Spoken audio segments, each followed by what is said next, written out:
Só mais uns instantes.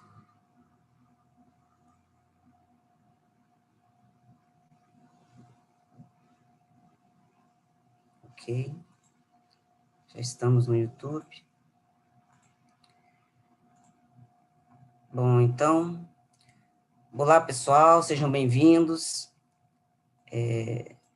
Essa é a palestra pública às 18 horas. Essa live acontece todos os sábados, às 18 horas, aqui na sala do Zoom, com transmissão instantânea para o YouTube.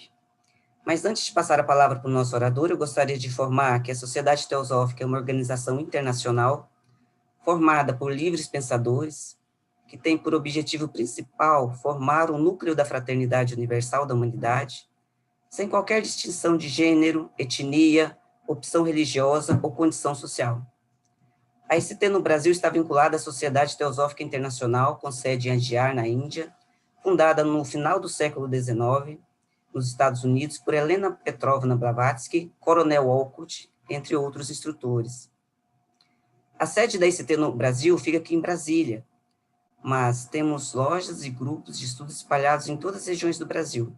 E quem quiser, que tiver interesse em saber se tem alguma loja ou grupo perto da sua casa, basta acessar o nosso site, que lá consta todas as lojas e grupos espalhados no Brasil todo.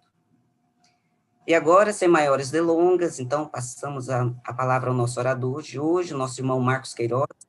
O Marcos é arquiteto, ele é membro da Loja Cutume, de Salvador, e vai falar sobre a química oculta, os quartz e as supercórneas. Então, Marcos, a partir de agora eu passo a palavra a você, pode acionar seu microfone e dar início à sua exposição. Boa noite a todos. Obrigado, Márcia. Eu quero dizer que eu estou muito agradecido por essa oportunidade de poder apresentar esse trabalho, né? Trabalho que eu já apresentei há alguns anos atrás, eu diria que em torno de 2017, mais ou menos, que eu apresentei esse trabalho na Loja Cutume, presencialmente. Foi, acho que, a segunda palestra que eu fiz, logo depois que eu entrei para a Sociedade Teosófica, mas eu já fazia parte de um grupo de estudos desde 2010, que estudava física quântica e espiritualidade. Era um grupo teosófico, né, coordenado pelo Dr. Caribé, né, que estuda muito essas questões com os seus pacientes e tudo.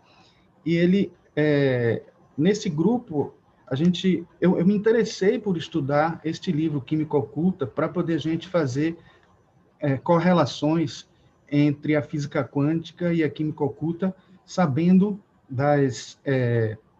da forma como a teosofia apresenta essas questões, né? E foi aí que eu comecei a estudar desde esse tempo. Então, eu posso dizer até a vocês que tem mais ou menos uns 10 anos que eu estudo esse assunto, e mais 10 que eu estudo física quântica. Então, juntei as duas coisas e vamos ver o que é que dá aqui nessa apresentação, né? Eu vou compartilhar aqui a minha tela.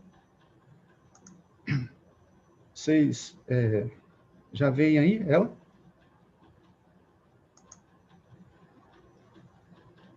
Beleza. Sim. Então, vamos começar aqui a nossa apresentação. Eu queria dizer a vocês que a primeira coisa que eu não posso deixar de informar sobre esse tema é que tudo começou com uma passagem, com um dos sutras do Yoga Sutra de Patanjali. Esse aí, o 3.26, né? Do livro 3, o Sutra 26.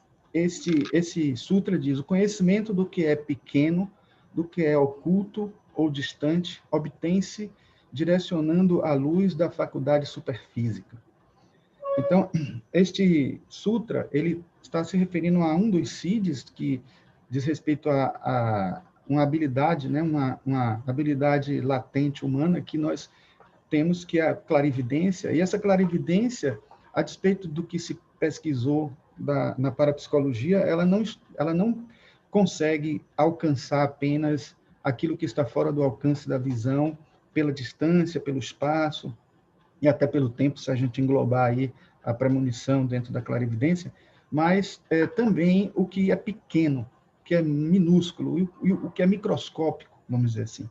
Então, diante desta situação, dessa leitura, desses estudos que os Raja Yogis, e também, especialmente um que vocês conhecem, que é Jnana-Jadasa, ele, sabendo dessa passagem do Yoga Sutra, ele fez uma proposta aos nossos conhecidos estudiosos e teósofos clássicos, né, da segunda geração, Leadbeater e N. Besser, para que eles pudessem fazer uma observação justamente das raízes da matéria, né? Até então consideradas átomo e consideradas como algo indivisível, né, por eles. E esses dois fizeram essa observação, e a primeira substância que foi fornecida pelo Jnana-Jadasa para eles dois foi o ouro. Eles fizeram, né, o Leadbeater fez primeiro essa observação do ouro, mas ele considerou o que ele viu com a clarividência dele, ampliando, né, ampliando os átomos que estariam ali presentes, a uma possibilidade de vislumbrar melhor. Ele achou muito complexo, e ele viu mais ou menos isso aqui, né? Algo bastante diferente do que a gente consegue ver, ou consegue saber que a química laboratorial, a química convencional, como que a gente possa chamar, essa química oficial, né, considera como o átomo de ouro, né? Uma coisa que é importante que eu diga para vocês logo de antemão é o seguinte: a química atual, ela utiliza um método bastante complicado para poder enxergar os átomos. Então, assim, a gente vai mostrar daqui a pouco alguns modelos atômicos de como que a química considerou os átomos ao longo do tempo, mas hoje o que se usa para poder investigar o átomo são aceleradores de partícula, né, que eles fazem colidir partículas. Então, imagine, né, para fazer uma referência que possa ser entendida por vocês, se você quiser estudar um relógio, né, o interior dele, como ele funciona, como ele trabalha, imagine você jogar ele na parede com toda a força, quebrando ele todo, e depois tentando descobrir as partes que compõem ele e tentar entender como é que ele funciona. Realmente ia ser uma tarefa complicada. O relógio todo destroçado e muitas vezes algumas das suas partes desconfiguradas, né? Digamos assim, transformadas, né? A gente não iria enxergar plenamente como que ele é composto. Só que uma das coisas que eles também, ampliando ainda mais, conseguiram perceber, tentando fazer o máximo de ampliação possível com a visão clarividente, eles conseguiram enxergar isso aí, que foi o que eles chamaram de átomo, né? E por isso que justamente esse átomo passou a ser chamado como um átomo último, ou átomo utérrimo, como foi a tradução feita pelo espanhol, e que o Brasil também adotou, na época que o livro, a primeira vez que foi publicado isso na Espanha e tal, no México, etc. Então, o átomo térrimo acabou pegando porque, na verdade, é ultimate em inglês, né, dando a entender que esse realmente é o átomo último, e não o que se considerou como átomo, pegando o termo de lá, de Demócrito e tal, e que depois se descobriu que não era a última partícula constituinte, a mais elementar, né? E aí, por conta disso, é que ele é considerado o átomo último, porque realmente, nesta perspectiva de visão clarividente, ele era realmente o átomo final. Ou átomo, alguns como chamam átomo primordial, e quando se refere ao plano físico, também muitos chamam de átomo etérico, né? Bom, mas antes de Leadbeater e de N. Besant terem, né, eu vou falar ainda deles, vou voltar para eles, mas um outro autor, em 1878, escreveu esse livro, que por um acaso eu tenho ele aqui, né? Por um acaso não, eu acabei pesquisando e corri atrás do livro, né? Os Princípios de Luz e Cor. Ele diz que conseguia descobrir através de um vislumbre de sonho ou de visão que ele tinha. Ele, na verdade, confessou em outros momentos que ele tinha também a capacidade de clarividência, que ele enxergou aquilo que poderia ser o último elemento constituinte da matéria, e que era responsável pela cor, pela luz, pelo som, pelos raios, pelas ondas, tudo que vocês podem imaginar, porque seria a raiz de tudo, né? E aí eu trouxe aqui uma comparação de como ele representou esse átomo, que é o chamado átomo de Babbitt, né? E Leadbeater, quando viu e mandou os artistas fazerem os desenhos no seu livro, Química Oculta, ele se referiu ao átomo de Babbitt, considerando muito similar, muito parecido. Aqui vocês veem que as espirilas estão mais simplificadas, mas vocês vão ver daqui a pouco que, mesmo na versão de Leadbeater e Besson, aqui existem espirilas, sim, mas estão muito uniformes e que não consegue ver, e que somente com ampliação muito grande se veria outras pequenas espirais dentro da espiral maior. E a gente vai ver isso daqui a pouco também. Bom, sobre o livro Química Oculta, ele foi primeiramente publicado na revista Lucifer, no periódico Lucifer, não sei se chamaria de revista, e que está aqui num artigo, né, escrito apenas por Annie Besant, Occult Chemistry, né? Na verdade, ela fez junto com o Leadbeater, mas somente ela escreveu um artigo bem curto, bem pequeno. Vocês vão ver que ainda com pouca investigação que eles tinham feito pela sugestão de Ginara-Jadasa, né? Em seguida, foi publicado um livro que é a reprodução desse artigo, e aí passou a ter uma larga divulgação, em 1909. Foi a primeira publicação dele. Então, é considerada a primeira edição de Química Oculta, né, em si. Né? Em 1919, as pesquisas já estavam mais ampliadas, porque eles levaram 34 anos pesquisando sobre esses átomos, né, ao longo de praticamente todo o tempo que eles começam, desde quando eles descobriram, né, essa possibilidade. Né? Então, nós temos este outro livro, que é o mais divulgado, é o que mais se compra, etc., porque a última edição que eu vou mostrar a vocês agora, essa última que foi em 1951, ela é muito grande, ela é imensa, é de uma grossura.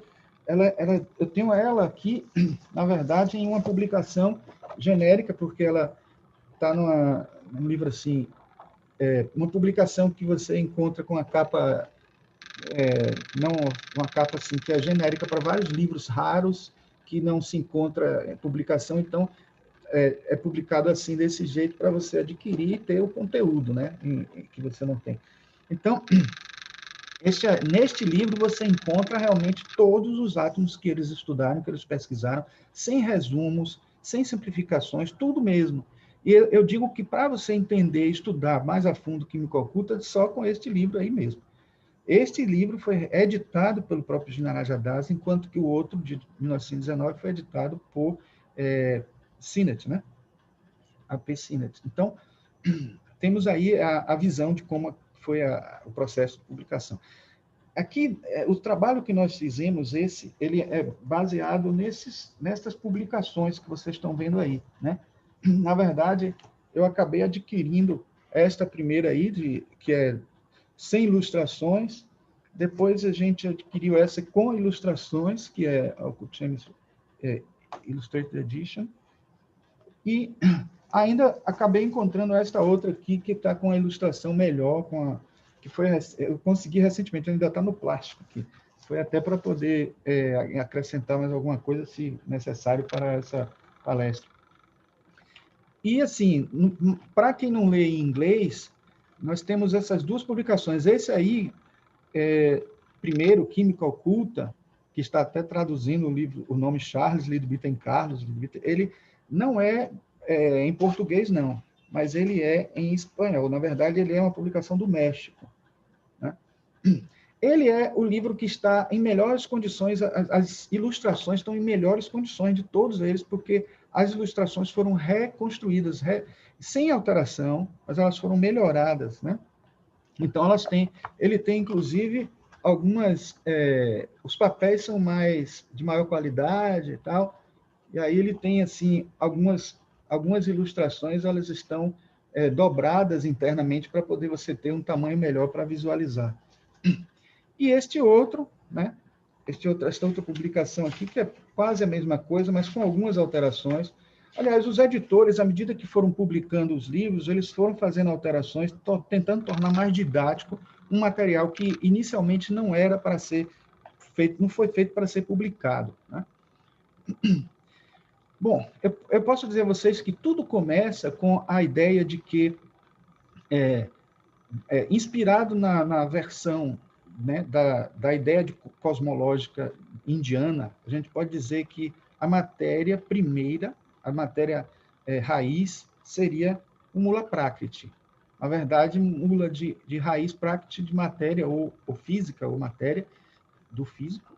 Então, a gente tem aqui esta matéria raiz, que ela está muito mais na origem do que o próprio átomo que a gente falou nesse instante.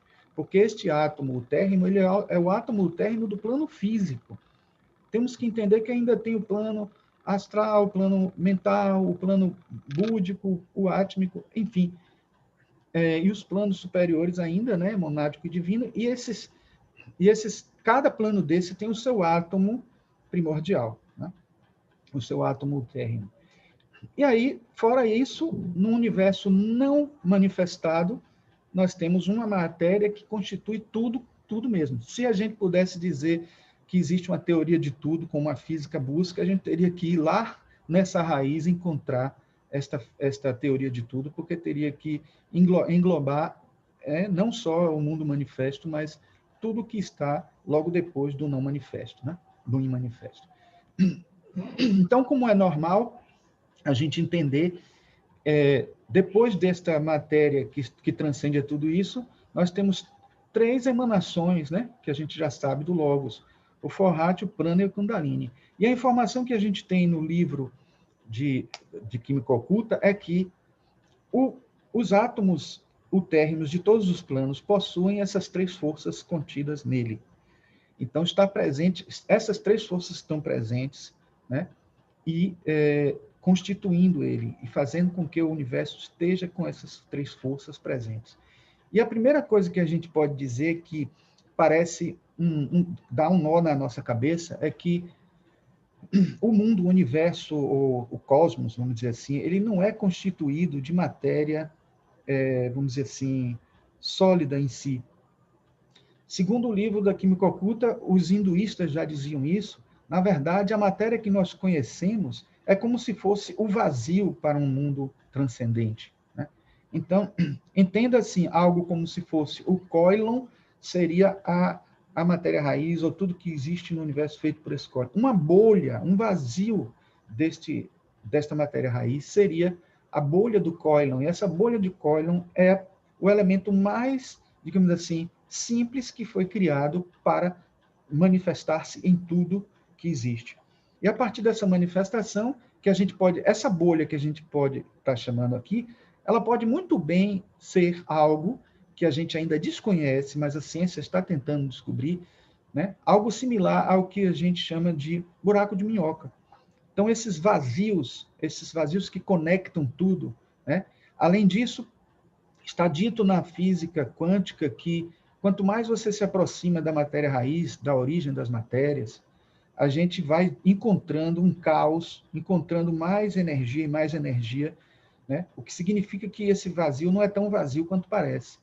Então, não existe esse vácuo. Esse vácuo é preenchido por outro tipo de energia completamente diferente da que a gente conhece, né?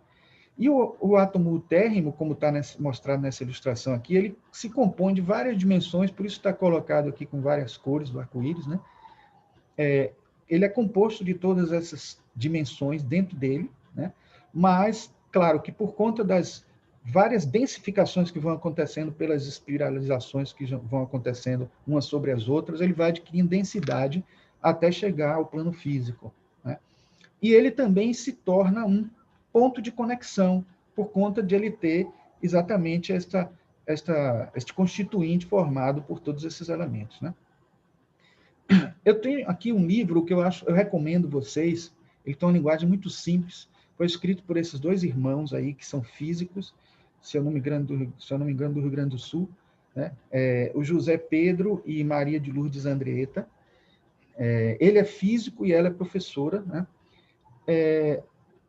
Ele diz o seguinte: essas bolhas, se referindo às bolhas do Koilon, né, são os quanta mais elementares que formam todas as dimensões de matéria.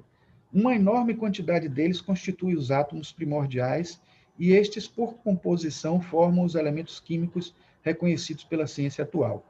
Apesar de muitos cientistas, físicos, químicos, não aceitarem muito a as teorias da física, da química oculta, porque consideram algo muito distante do que a gente vê hoje na ciência, esses dois apostaram e falam bastante nesse livro, Princípios Herméticos com Ciência.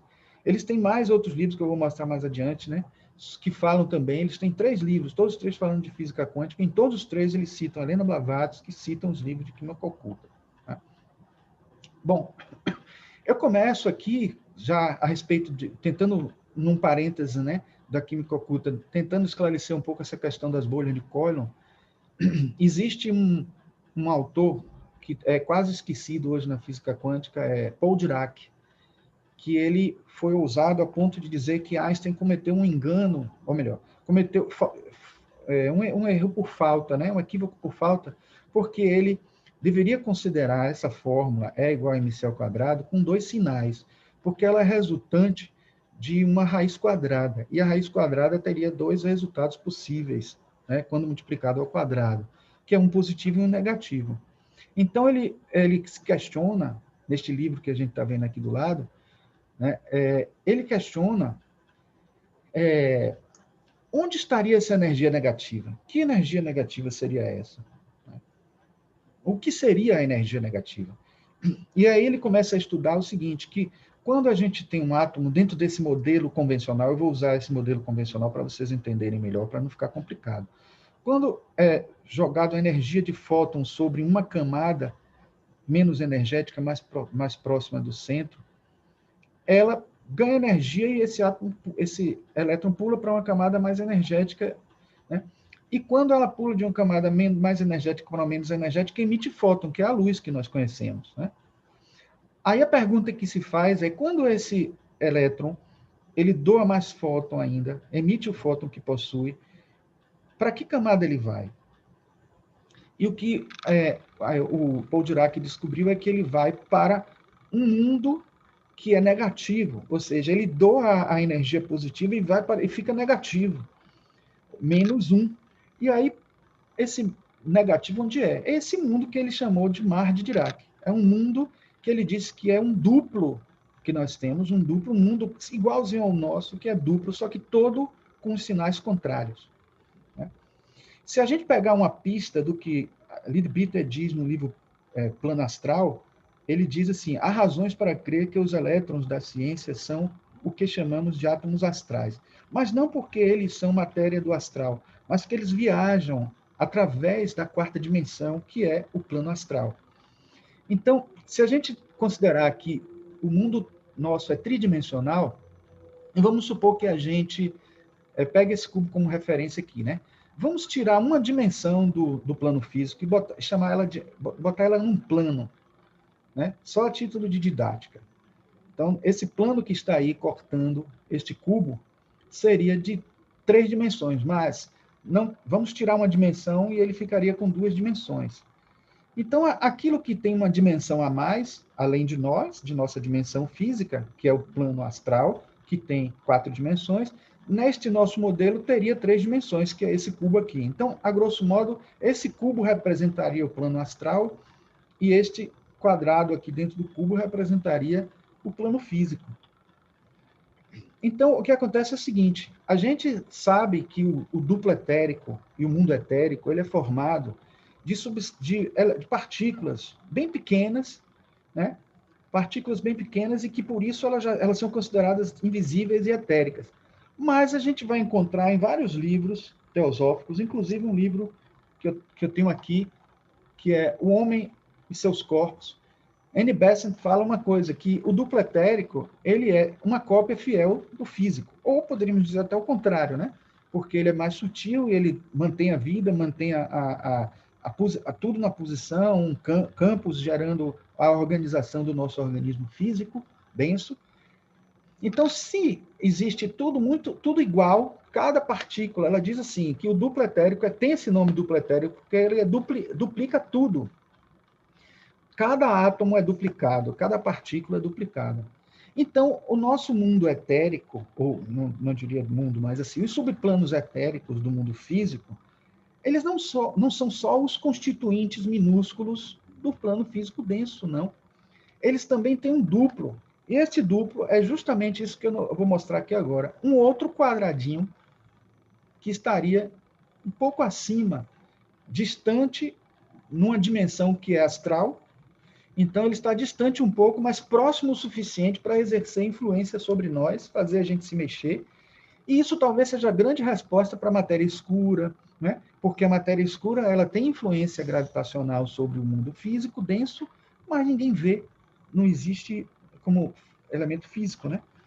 Então, este duplo etérico está presente, não existe um duplo etérico em tudo aí, né? Existe um mundo etérico aí similar, que muitos consideram até os universos paralelos. A gente pode até chamar isso de multiverso, porque a gente pode dizer quantos planos desse aí podem existir simultâneos, sem um interagir com o outro por conta da distância, e outros interagindo um com o outro por serem mais próximos, né? Então, eu poderia dizer a vocês que o corpo físico é como se fosse esse plano, que eu digo a vocês, a física tem um nome para esse plano, chama Brana, né? Então, o plano físico é um Brana, né, de 3 dimensões, mas aqui a gente está representando como 2. O etérico, o corpo etérico, é outro Brana, né? E eles são branas do plano astral. São como se fossem cortes, subdivisões, fatias do plano astral. E aí a gente tem aqui o corpo astral, com o seu formato tridimensional, mas na verdade é tetradimensional, e aí vai os outros, né? O corpo mental, etc, etc. Bom, então a gente pode dizer que esta é uma explicação, de certa forma, para essa existência de bolhas que transformam. Então, esse mar de Dirac nada mais é do que bolhas que estão neste brana etérico e que trocam energias, né? Então eles estão conectados, são partículas que estão o tempo inteiro conectadas e fazem a ligação, né, entre o salto quântico, que muita gente diz assim, ele não tem intermediários, não tem o átomo, o elétron não passa aqui, ó, gradativamente até chegar cá, não, ele salta mesmo. Isso porque ele passa de um plano, de uma camada para outra. E quando se trata do brana etérico, ele dá esse pulo também e faz essa conexão do etérico com o físico. Isso acontece em vários níveis, em várias energias que circulam no nosso meio e na nossa constituição física, orgânica do corpo da gente, nós temos isso acontecendo na interação do corpo físico denso com o corpo físico etérico, né?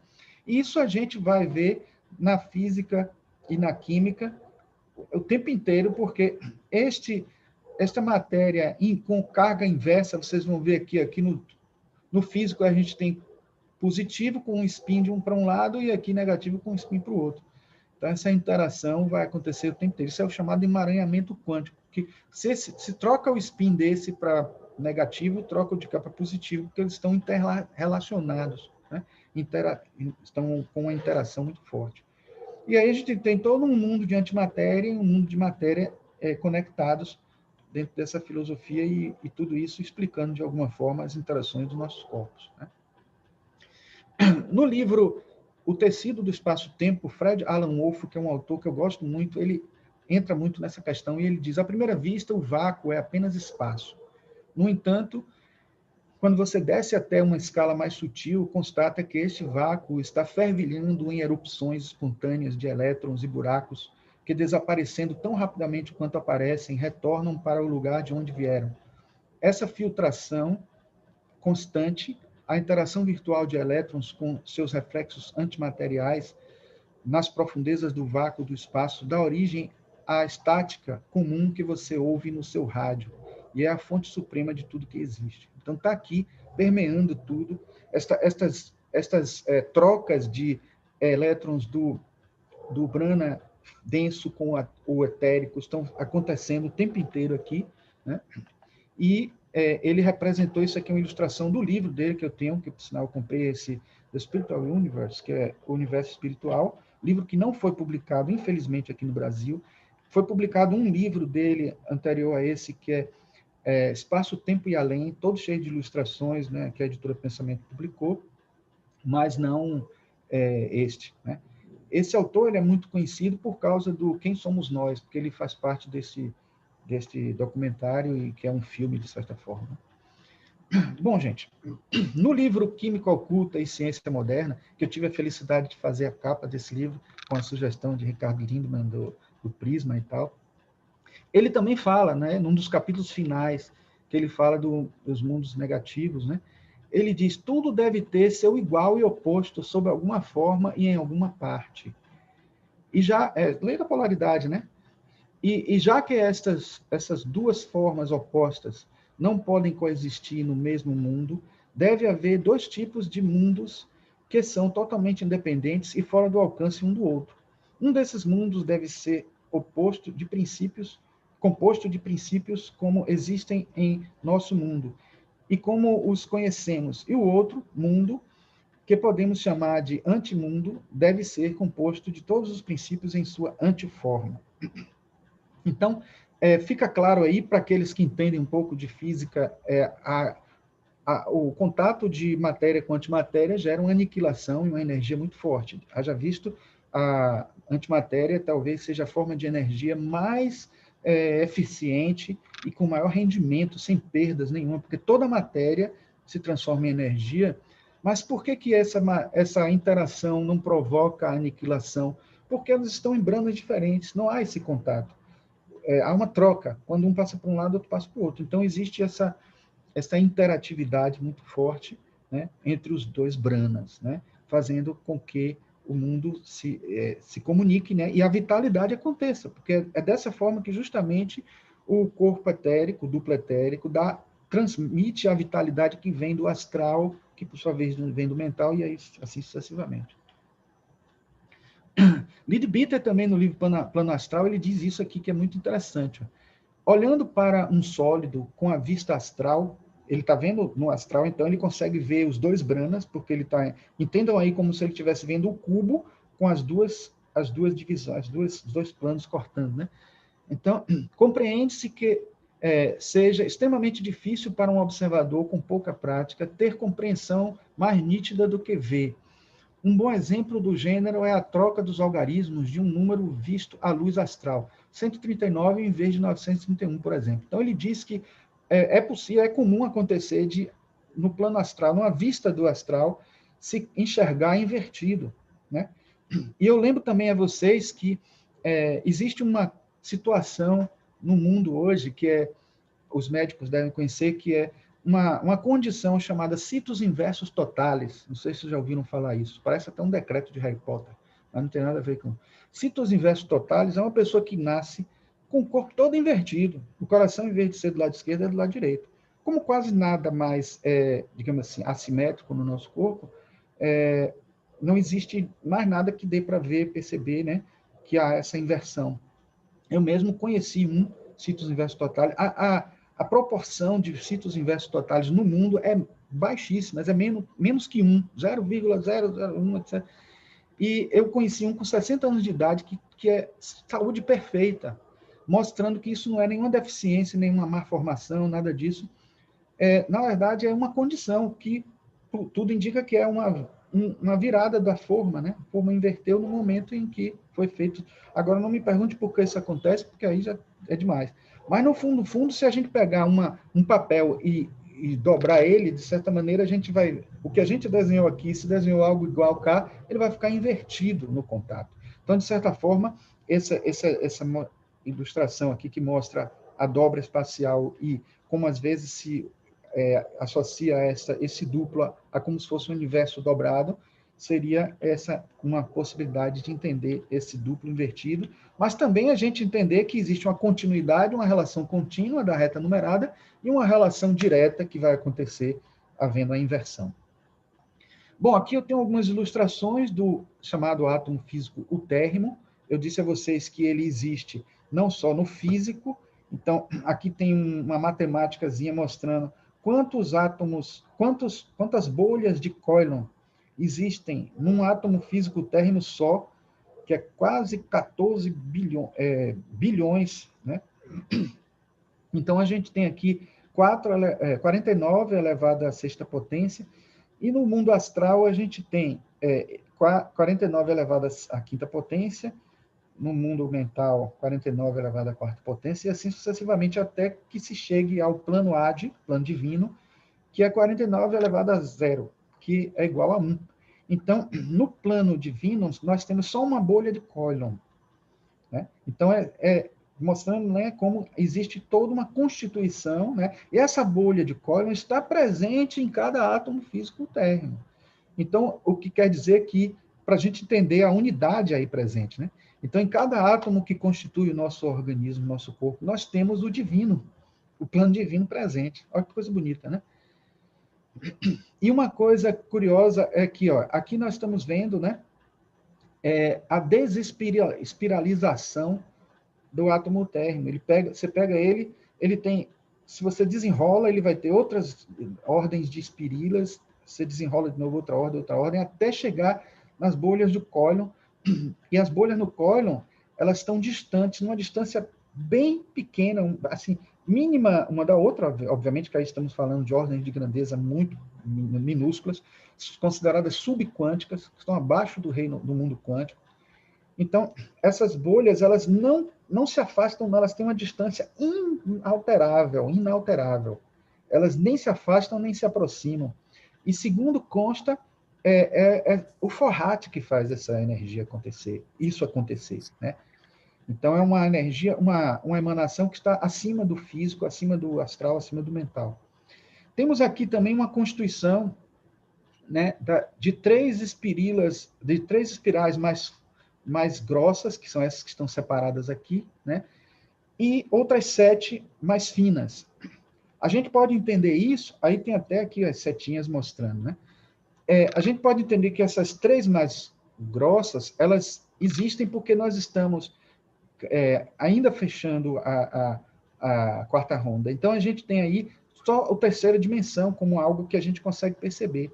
Ainda não fechamos. Quando fecharmos, vamos conseguir ver 4 dimensões e vamos ter a abertura total do terceiro olho, que vai permitir a gente ver em quarta dimensão, e aí a gente vai vivenciar, né, encarnado na quarta dimensão.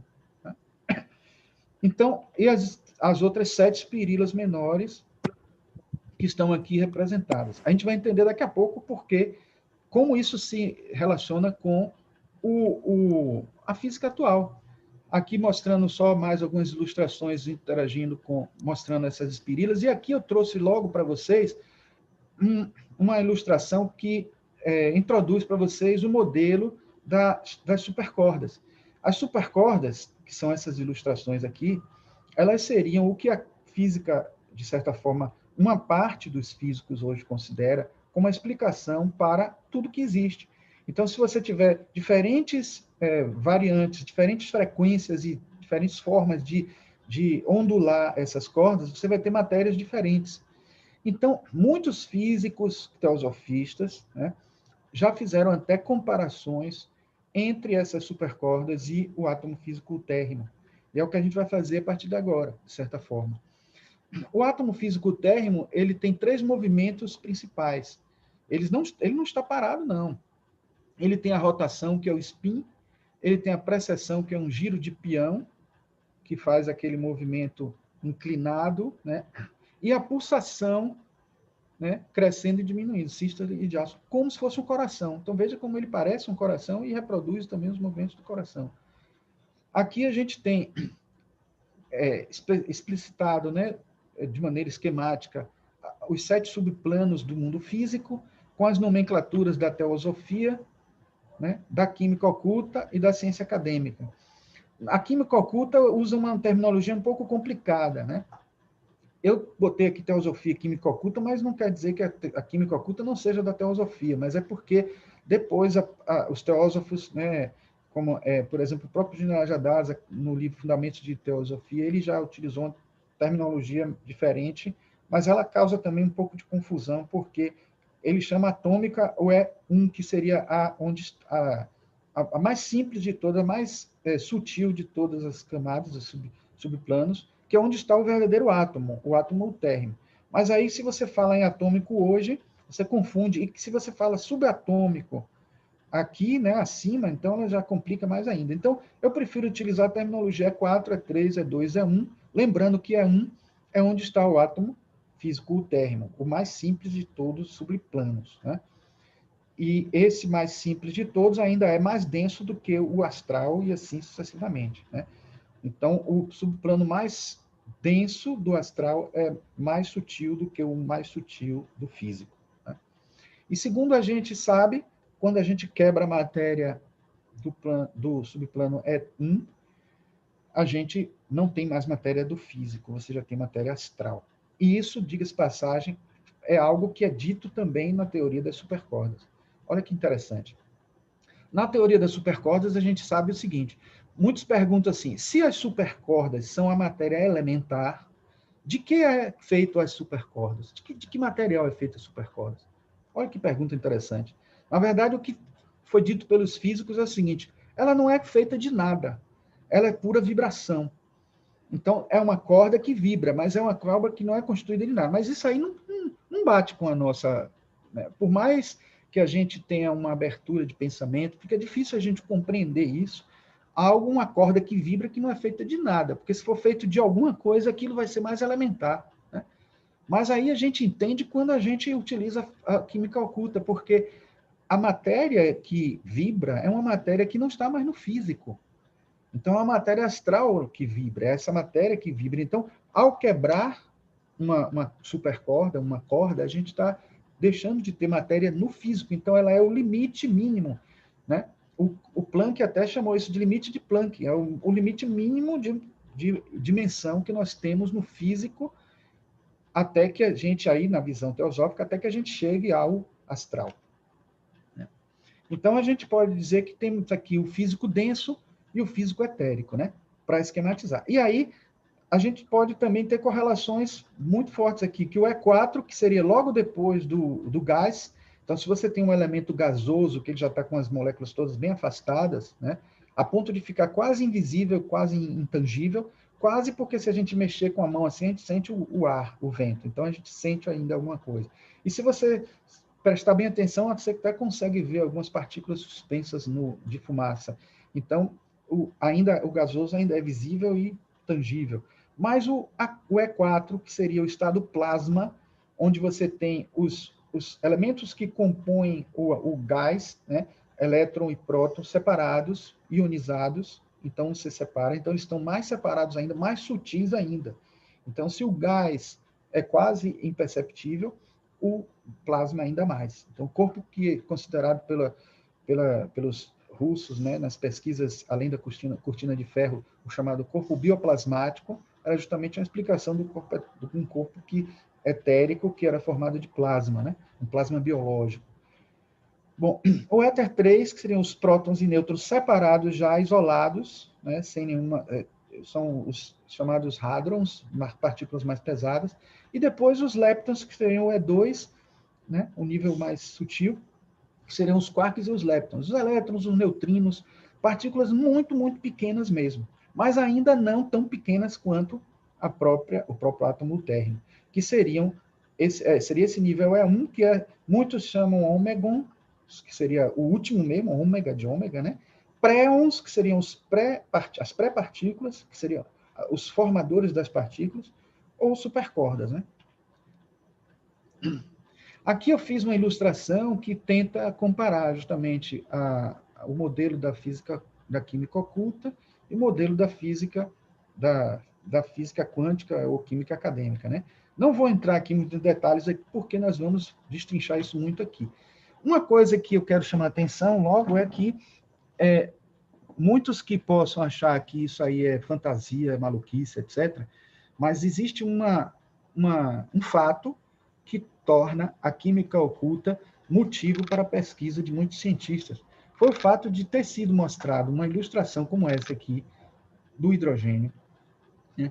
Esse desenho que está aqui, né, seria o núcleo do hidrogênio, e depois, anos mais tarde, né, só em 1964, que foi descoberto o quark, e a ilustração que mostra o quark é exatamente um tripletozinho desse. Então, de certa forma, 55 anos de antecedência, os químicos ocultos, né, os ocultistas, conseguiram vislumbrar algo que já tinha uma representação muito similar, e a gente vai entender até agora, daqui a pouco, por que existem dois, porque a gente tem somente um próton no núcleo do hidrogênio, e nós temos aqui o que seriam dois quarks, né? Na verdade, a gente está vendo também, eles como estão usando a visão astral, que permite ver o etérico, então, ou até mesmo, como eles falam, que é como se fosse uma visão etérica, de certa forma, que usa uma luneta etérica que permite ampliar, né? Eles estavam enxergando os dois branas. Então, a gente tem ali os dois branas do etérico e do denso aparecendo, e por isso que está duplicado, né?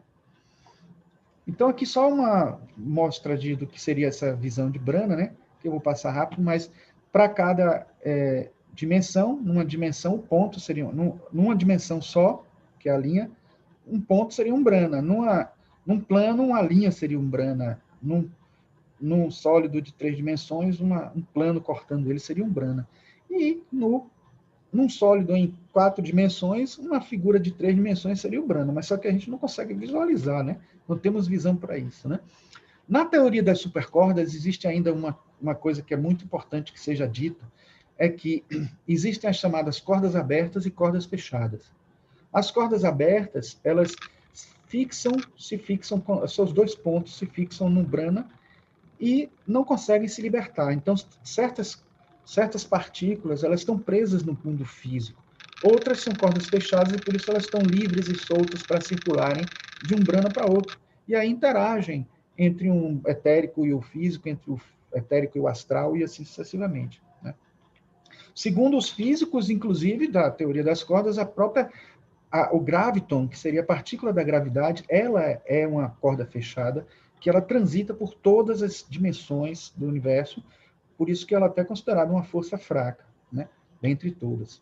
E aqui a ilustração mostrando a corda aberta, presa. Parece estranho isso, né, o fato de ser aberta e ser presa, mas ela é aberta e suas extremidades são presas no Brana, e a que tem a forma fechada vive solta e livre para poder transitar de um Brana para outro. Para vocês entenderem melhor o conceito de Brana, está aqui, ó, umas ilustrações que ajudam a entender isso, né? E aqui uma outra que é bem interessante, este exemplo, porque assim, muita gente podia pensar assim, se existe uma quarta dimensão, por que que o gás fica preso dentro de uma sala? Por que que eu coloco um gás dentro de um vaso? Por que que ele não escapa pela quarta dimensão? Justamente porque se sabe que essas partículas formadas do gás, elas estão presas no Brana físico. Então, elas estão ali fixadas, assim como uma gotícula escorrega pela cortina do box. Um pouco da alusão que os físicos utilizam para a gente entender isso, né?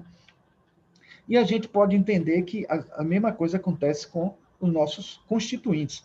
Ainda bem que isso existe, porque boa parte dos nossos constituintes ficam circulando, né, e até trocando dentro do nosso mundo físico mesmo, mas imagine se a parte do nosso organismo físico ficasse trocando, algumas fossem trocadas com o etérico, a gente não teria um corpo estável, teria um corpo totalmente instável e talvez não pudéssemos ter a estabilidade suficiente para poder atuar no plano físico, né?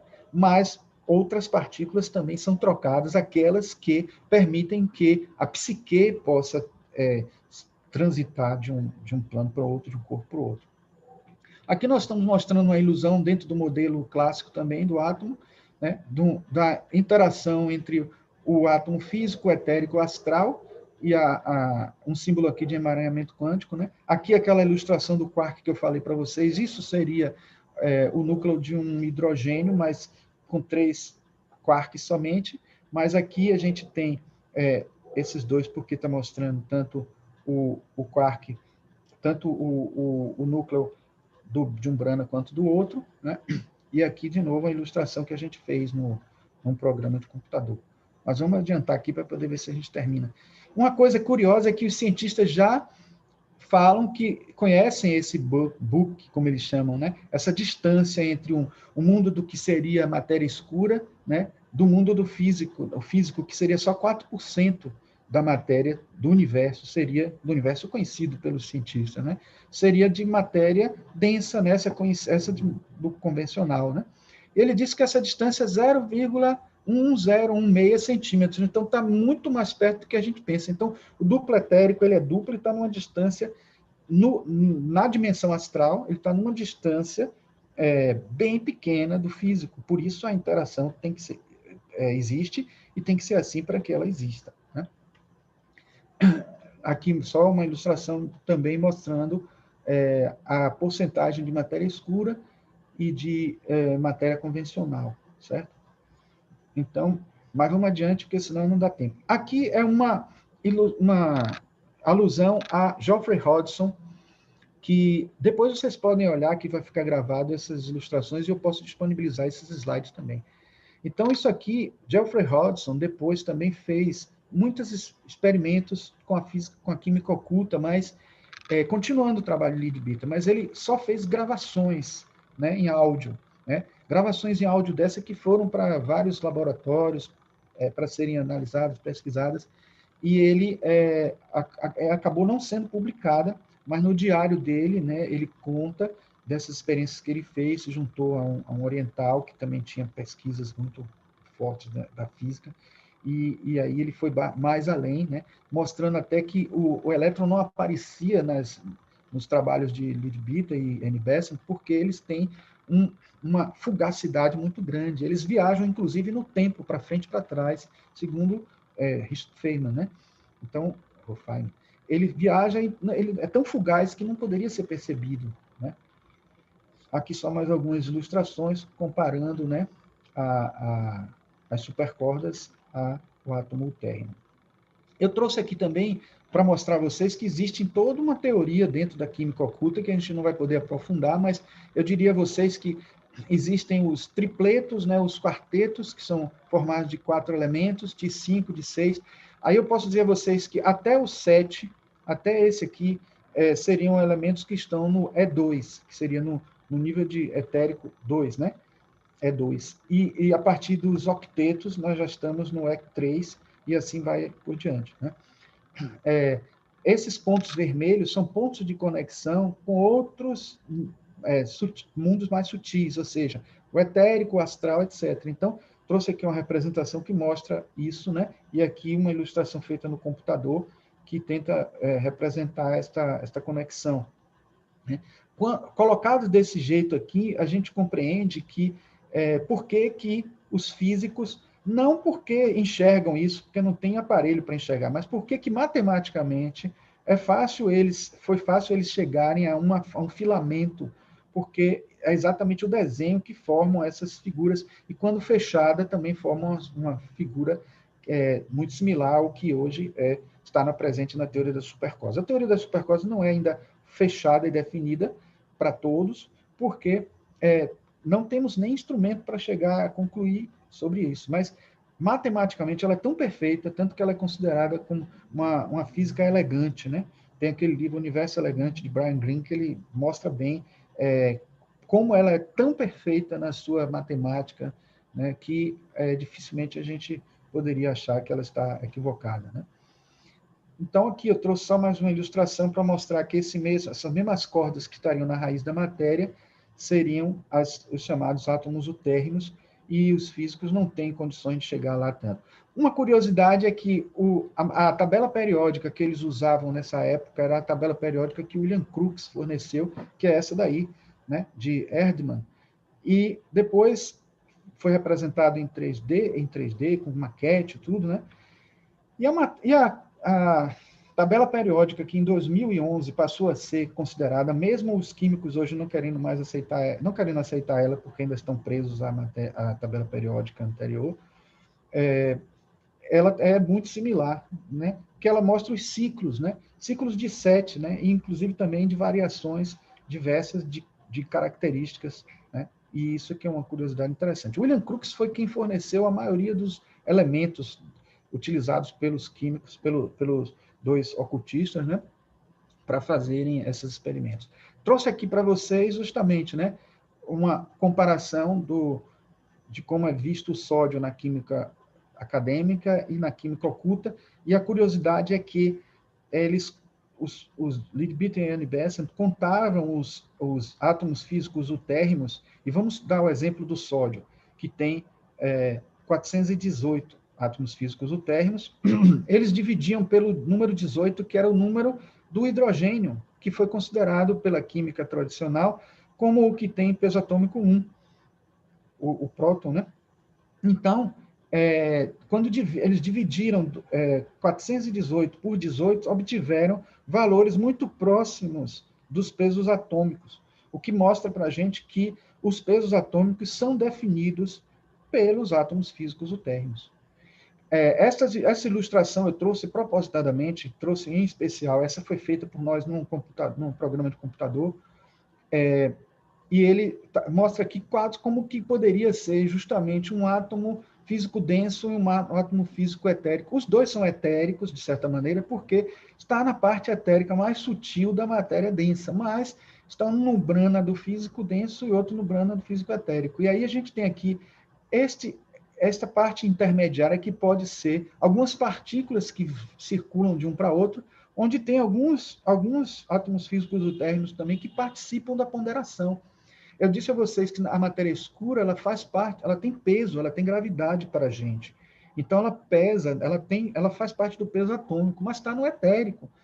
Então, o duplo etérico, de certa forma, participa da química acadêmica e muitos deles nem sabem disso, né? Aqui, de cada átomo conhecido na época, eles fizeram essa subdivisão, né? O E2, o E1 não precisa, porque já é o átomo físico, eu tenho até aqui a ilustração. O E2 seria já no nível de subplano E2, o subplano E3, o subplano E4. E como eles usaram a capacidade deles de subdividir essa matéria e destrinchar ela e até paralisar ela para que ela pudesse ser melhor percebida, né? Muito melhor do que o que se percebeu utilizando os aceleradores de partículas com colisões diversas. Aqui uma ilustração que eu fiz justamente usando o modelo clássico de átomo para mostrar essas interações energéticas de um etérico para um denso. Marcos, só para avisar que você já está nos seus últimos 5 minutos, tá? Ah, tá. Eu vou ter que correr, então, aqui. Tá bom. Então, gente, aqui são os modelos de átomo que nós temos na história. E para aqueles que pensam que esse modelo é o último, não é. Esse é o modelo de 2013, o de Bohr, né? Depois o de Schrödinger, depois do Chadwick, que é uma nuvem de elétrons. Então, para aqueles que podem pensar que esse modelo de química oculta é bem diferente do que seria aceito hoje, a gente pode dizer que não é, porque... E aí eu trouxe isso aqui, que assim, isso é um modelo cosmológico que muitos ridicularizam, dizendo que foi o que se pensava antigamente. Hoje a gente tem uma evolução muito maior, a gente não acredita mais que o mundo está sobre a elefantes em cima de tartaruga, e se a gente for a fundo nessa cosmologia, ela tem mais verdade do que a gente pensa, porque isso aí é um simbolismo. Isso aí é todo um simbolismo arcano que a gente vai, correndo atrás, a gente vai entender o símbolo de cada coisa dessa, né? O elefante está associado ao chakra básico, o Muladhara, né? E assim sucessivamente. Aqui o modelo cosmológico da hinduísta, que é a Deus Shiva, que de certa maneira também mostra um ciclo de criação e destruição do universo, e o modelo atual que a gente pode dizer do átomo não é nem esse aqui. Esse aqui é um exemplo de como seria uma ilustração de orbitais, né? Orbitais de elétrons circulando.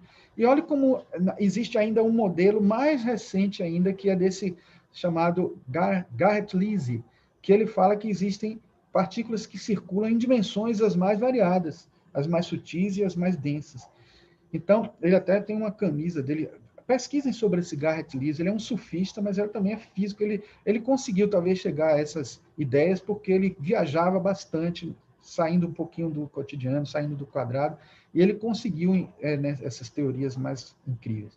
Aqui eu vou fazer um passeio rápido, para poder dar tempo de a gente fechar, mostrando que a aparência dos átomos químicos, né, na versão da química tradicional, da química acadêmica, é bem diferente, porque aqui a gente está vendo os vários tipos, os 7 grupos: grupo espiga, altere, tetraedro, cubo, octaedro, barras cruzadas e estrelas. Tudo no 7, né? Olha o 7 aí de novo.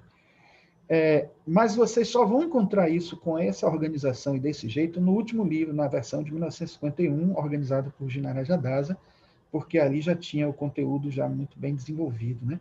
E a gente vai ver que todos os átomos estão... E a própria tabela periódica, os próprios químicos também fizeram alusões aos sólidos de Platão como, digamos assim, definidores das valências, dos desenhos geométricos, das formas geométricas das moléculas, dos átomos, etc., das ligações dos átomos.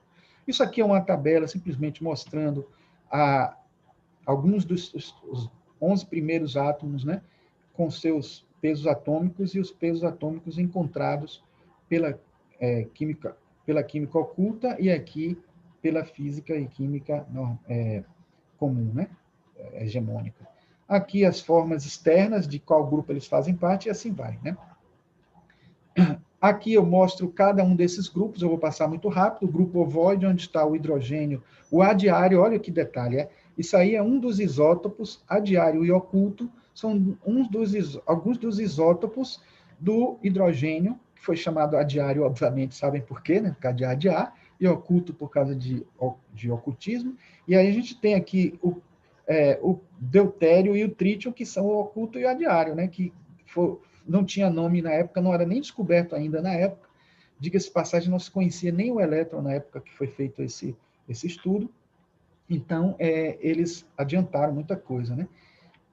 Então, eu vou passar rápido, né? Aqui o grupo ovoide ainda tem o oxigênio, e vale ressaltar que estes elementos que estão no oxigênio aqui são, na verdade, o chamado glóbulo de vitalidade, que poderíamos associar ao prana, que poderíamos associar neutrinos, e poderíamos associar aquela ideia de que nós recebemos do Sol uma quantidade de neutrino enorme, e a gente recebe o prana também, vindo do Sol, e a energia prana dos átomos utérrimos presentes aí, é essa mesma energia prana que nos alimenta, que alimenta cada átomo do nosso organismo, e que faz a gente... E também podemos acrescentar que, recentemente, 2 físicos descobriram que o neutrino não tem massa zero, como se pensava, e tem uma massa bem pequena, bem pequena, bem pequena, claro, porque tem átomos físicos utérrimos, e que ele varia até a sua massa ao longo do caminho, porque vai trocando energia, vai tirando, trocando energia com tudo, com a entrada na atmosfera, etc, etc. Então, enfim, são coisas que a gente encontra no mundo oculto e também encontra no mundo físico.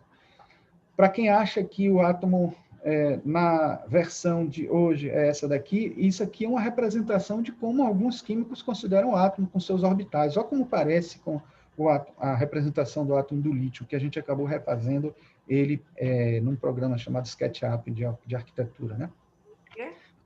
Então, aqui nós temos, de novo, né, o Spiga, o Alteri, os grupos, né? E aí a gente pode dizer que alguns átomos foram descobertos por eles porque eles não tinham eles usavam um número ou usavam alguns nomes específicos, né? Aqui o grupo do tetraedro, o grupo do octaedro, o grupo do cubo e das barras cruzadas, o grupo estrela, os gases nobres, né? E aqui mostrando algumas das formas como a química hoje considera os átomos, né? No seu modelo de orbitais, né? E inclusive com movimento, com diferentes variantes, né, e tal, muito similar ao que a gente viu, né, aqui.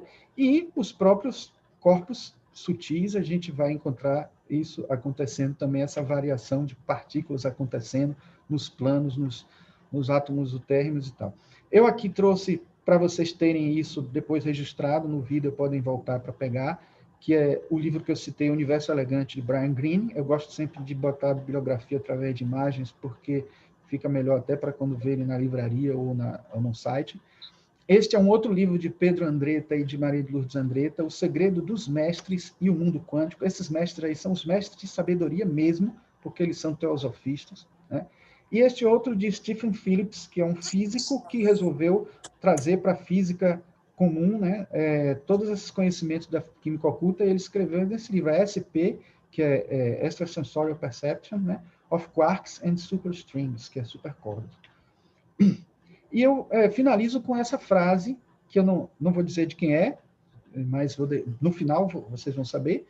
A química oculta difere da química vulgar ou normal, apenas quanto à teoria da constituição da matéria. Os processos de operação não diferem exteriormente nem os aparelhos que se empregam. É o sentido com que os aparelhos se empregam e com que as operações são feitas que estabelece a diferença entre a química e a alquimia, entendendo ele a alquimia como sinônimo de química oculta. Como o físico, ao operar materialmente sobre a matéria, visa a transformar a matéria e a dominá-la para fins materiais, assim o alquímico, ao operar materialmente quanto aos processos, mas transcendentemente quanto às operações sobre a matéria, visa a dominar o que a matéria simboliza para fins que não são materiais. Isso é de Fernando Pessoa. Pasmem, né? Interessante. Então, gente, eu quero agradecer a vocês. Não sei se temos ainda algum tempo para perguntas. Olha, Marcos, infelizmente, tem até 2 perguntas que eu acho que seria interessante você deixar o seu e-mail aqui para a pessoa direcionar, porque na sequência nós temos Teosofia e Arte, não vamos ter tempo para responder, infelizmente. Ok. Mas a gente agradece imensamente a sua contribuição, foi uma pesquisa linda, e eu acho que você tem muito material que poderia até planejar um curso, né? Muito assunto e muita coisa interessante. Mas, infelizmente, o nosso espaço é curto e nós só podemos agradecer. Tenho certeza que surgirão outras oportunidades. Eu já gostaria de lembrar que na próxima semana nós teremos o Mariano Marques, que vai falar sobre o 2º Sutra de Patanjali, nesse horário. E agora eu convido a todos também para participar da nossa próxima atração, que é a Teosofia e Arte, com a palestra da Laura Miranda sobre cor, caos e cosmos, na obra de Paul Klee, e que também acompanha a nossa programação semanal, as nossas lives diárias, começam sempre às 19h30 e aborda vários temas teosóficos. Eu peço também que todos que nos acompanhem se inscrevam no nosso canal no YouTube, ativem o sininho para serem avisados das nossas transmissões diárias, além das palestras gravadas na sede da ST de Brasília, que é vinculado na TV Supre também.